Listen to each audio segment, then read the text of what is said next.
আরেকটা নতুন ব্লগে তোমাদের সবাইকে ওয়েলকাম। আশা করি তোমরা সবাই ভালো আছো। আর আমি আছি এই মুহূর্তে দার্জিলিংয়ের রাস্তায়। হ্যাঁ, একদম ঠিক। আমি আমার স্কুটি নিয়ে পেছনে ভাইকে বসিয়ে বেরিয়ে পড়েছি দার্জিলিং রাস্তায়। আর যেতে যেতে দেখো কত সুন্দর সুন্দর দৃশ্য আর পাহাড়ি পথগুলো, আর সাথেই পাশ দিয়ে চলে যাওয়া টয় ট্রেনটা কি সুন্দর লাগছে।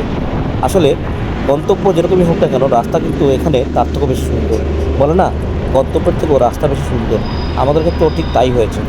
একটুখানি হেজিটেট করছিলাম যে স্কুটি নিয়ে যাওয়া যাবে কিনা, কিন্তু দেখো যত পথ এগোচ্ছে তত এই সুন্দর সুন্দর দৃশ্যগুলো দেখে মন ভরে যাচ্ছে। আর এগোতে এগোতেই আমরা চলে গিয়েছিলাম চিড়িয়াখানাতে। এই চিড়িয়াখানার সামনে পার্কিং এরিয়া এটা, আর এখানে আমরা এই ভিডিওটা করছি। এরপরে ঢুকে যাব, দেখো কোথায়। একদম দেখো কি সুন্দর ভালুকটা ব্যাক গিয়ারে চলছে, মনে হচ্ছে এটা রিভার্স গিয়ারে চলছে। আসলে এর বয়স বেশি না, মাত্র 3-3.5 বছর বয়স। আর তারই মধ্যে দেখো খেলে বেড়াচ্ছে কি সুন্দর আমাদের সামনে, একদম ভয় টয় কিচ্ছু পাচ্ছে না। এটিরই একটা সুন্দর মুহূর্ত আমি ভিডিও করে রাখলাম তোমাদের জন্য। আর এরপরে দেখো আমরা চলে এসেছি আবার ঘুমে ঘুমে রাস্তার পাশে ওই আবার স্কুটি। আর স্কুটির থেকে আমি এখন ক্যামেরাটা ঘুরিয়ে নিচ্ছি তোমাদের জন্য ঘুম স্টেশনে। চারিদিকে একদম মেঘাচ্ছন্ন পরিবেশ, মেঘে ঢেকে গেছে। আর তারই মধ্যে সুন্দর স্টেশন। বর্তমানে কোনো ট্রেন তো এখানে দাঁড়িয়ে নেই, কিন্তু এর দৃশ্যটা খুবই সুন্দর। আর এরপরে চলে গেছি আমরা হোমস্টের রাস্তায়। এই হোমস্টেতে যাওয়ার সময় এই জায়গাটা পেয়েছিলাম, আর সেখান থেকেই এই দৃশ্যটাও দেখো একবার। এটা ড্রোন শট নিয়েছি তোমাদের জন্য। এই ড্রোন শটটা কি সুন্দর হয়েছে দেখো। নিচে কিন্তু আছে ঘুম, ওই দূরে দেখছো ঘুম, এবং তার পাশে পড়ে দার্জিলিং।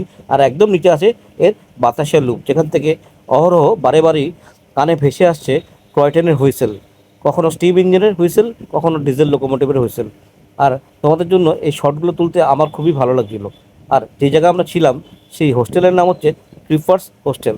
একদম ঠিক, এটা কোনো হোমস্টে না, কিন্তু এখানে মোটামুটি এক রাত থাকার জন্য সিঙ্গেল একজন লোক যদি থাকে, ছেলে বা মেয়ে যাই হোক না কেন, তার জন্য লাগবে তোমার 750 টাকা। বাংকার তৈরি করা আছে বাংকারের মতন। আর এই রাস্তা হচ্ছে হোমস্টের রাস্তা, যেটা সন্ধ্যাবেলা আমরা ফেরার সময় তুলেছিলাম। এখানেও প্রচণ্ড মেঘাচ্ছন্ন অবস্থা ছিল। 5:30টার সময়, 6টার সময় এখানে ঠিক এরকমই অবস্থা হয়ে যায়। আর তারই অনুভূতি কিন্তু একদম আলাদা, ইউনিক একটা অনুভূতি, যেটা ক্যামেরাবন্দি না করে আমরা পারিনি। আর যেটা বলছিলাম হোমস্টের কথা, সেই হোমস্টে বাংকার আছে, একটা নিচে বেড, তার উপরে একটা বেড, তার উপরে একটা বেড।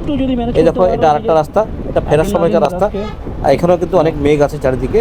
আর যদি আলাদা করে ডিলাক্স রুম নাও, ডিলাক্স রুমের খরচা মোটামুটি 1700 থেকে 1900 টাকার মতন পরে, জিএসটি নিয়ে। খাওয়া দাওয়ার ব্যবস্থা ওখানে আছে।